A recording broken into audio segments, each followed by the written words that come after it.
Anak-anakku sekalian, Assalamualaikum warahmatullahi wabarakatuh. Kita lanjutkan materi kita pada bab 2 tentang listrik statis. Listrik statis atau sama dengan listrik diam. Statis itu diam ya, jadi tidak bergerak. Berarti kita bicara ini karena dia tidak bergerak, berarti kita bicarakan tentang muatan listrik. Muatan listrik. Atau di simbol ini. Di mana kita tahu bahwa muatan listrik itu ada dua. Ada muatan positif, ada muatan negatif. Begitu. Karena muatan listrik ada dua, berarti ada tolak menolak dan ada tarik menarik, berarti ada namanya gaya listrik, yang biasa disebut dengan hukum Coulomb. Ini yang manakah itu? Ini seperti ini, ada dua muatan, plus Q1 ini minus Q2, berarti dia akan saling tarik menarik, berarti di sini F1, di sini F2. Artinya F1 ini Q1 menarik Q2. Kalau F2 itu adalah Q2 menarik Q1. Di mana besarnya sama antara ini dengan ini, jaraknya adalah R. Sehingga F-nya itu akan sama dengan F1 sama saja dengan F2.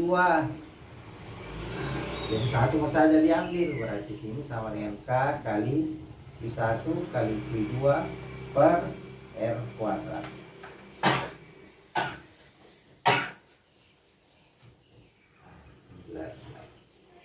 Inilah rumusnya. Ini namanya gaya Coulomb. Ini namanya gaya Coulomb. R itu adalah jarak antara kedua partikel, sedangkan K itu adalah konstanta. Ini ada harganya 9 kali 10 pangkat 9 Newton Coulomb per meter bujur sangkar ini. Konstanta, nilainya ada memang nih.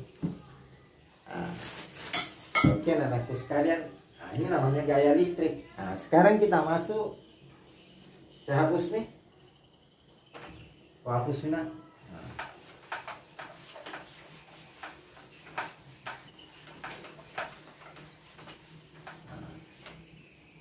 Sekarang kita masuk medan listrik. Yang kedua, medan listrik. Medan listrik itu kita simbol E. Medan itu daerah. Pengertian medan itu daerah, berarti daerah di sekitar muatan listrik. Contohnya umpamanya ini muatan plus. Di sini berarti di sini ini titik-titik ini adalah daerahnya medan listrik ini. Daerahnya ini Q besar atau katakanlah Q1.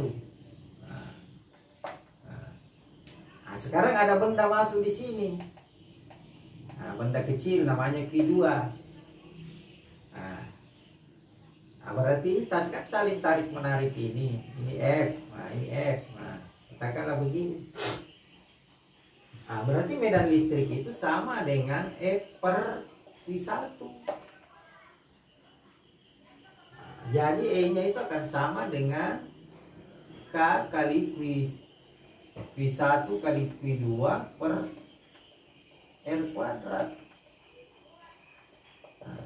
per Q1. Sisanya sama dengan K kali Q2 per R kuadrat, atau biasa disebut K kali Q per R. Inilah disebut dengan medan listrik. Artinya medan listrik itu kalau kita masuk di daerah sekitar listrik itu, jadi kalau ada muatan listrik, kita masuk ke daerah itu, maka kita terpengaruh oleh muatan listrik tadi. Seperti kalau nak kontak listrik, ya kan berarti kita masuk dalam daerah medan listrik situ, jadi nak kontak. Kalau tidak masuk dalam daerah situ, tidak ada kontak. Seperti itu modelnya. Oke anakku sekalian. Kemudian kita masuk yang ketiga, hukum Gauss. Yang ketiga, saya hapus minat.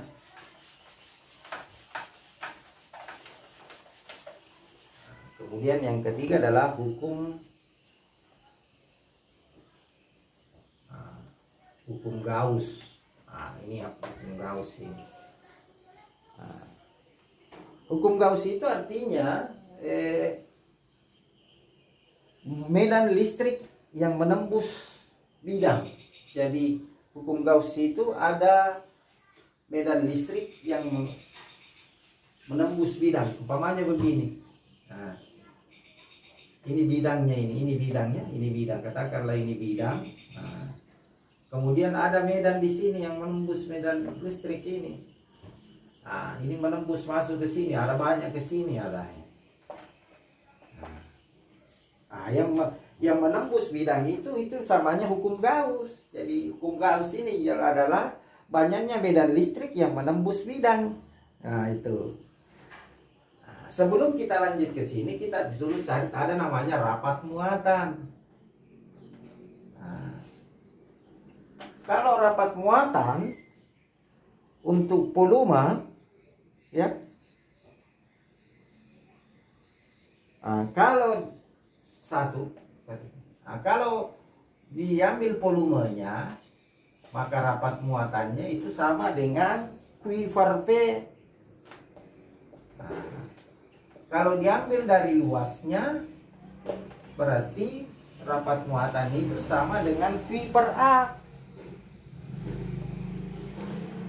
Kalau dia diambil dari panjangnya,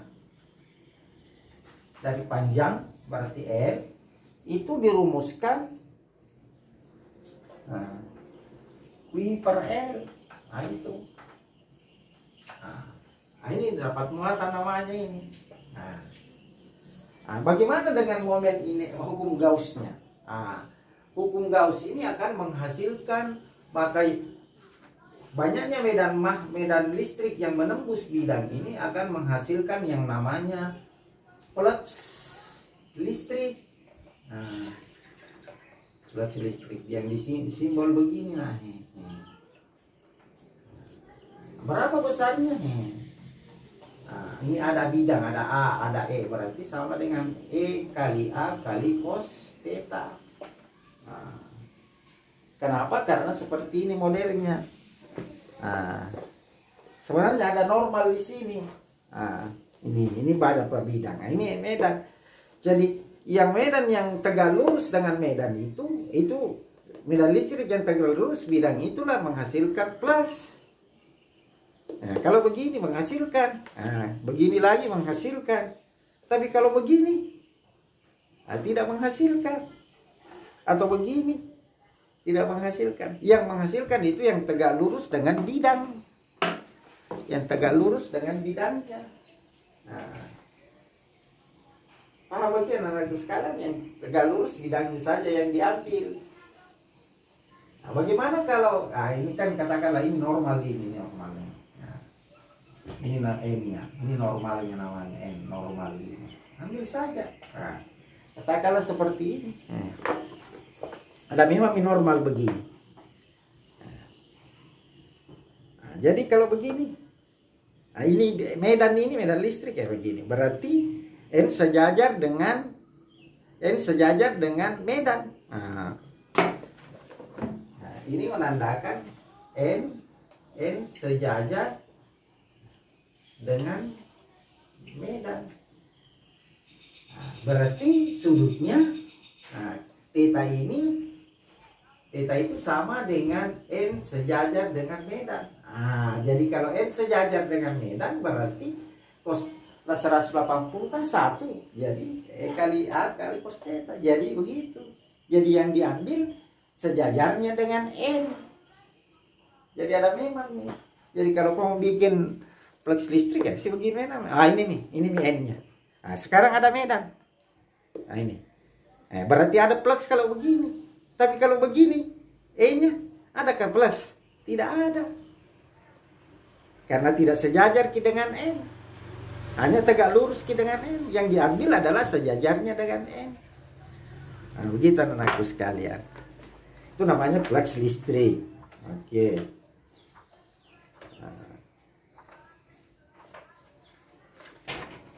Oke anakku sekalian. Sudah maki potensi flux listrik. Sekarang kita lanjut potensial dan usaha listrik. Sekarang kita masuk potensial dan usaha listrik. Ku hapus ini nak.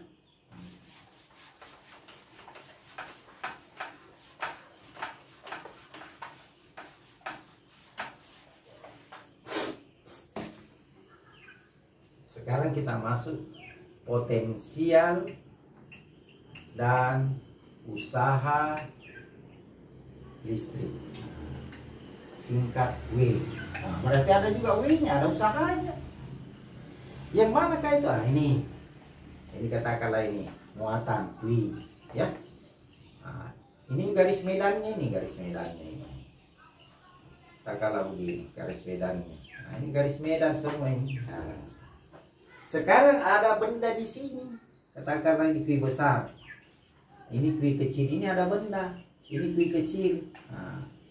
Ini benda bergerak dari sini ke sini, dari posisi 1, bergerak begini. Ini lintasannya. Ini posisi 2. Ada usahanya itu, dia bergerak dari sini ke sini, ada usahanya. Langsung bagi saja saya turunkan rumusnya. Berapa usahanya? Atau potensialnya. Langsung bagi saja potensialnya itu sama dengan atau boleh kalau AB.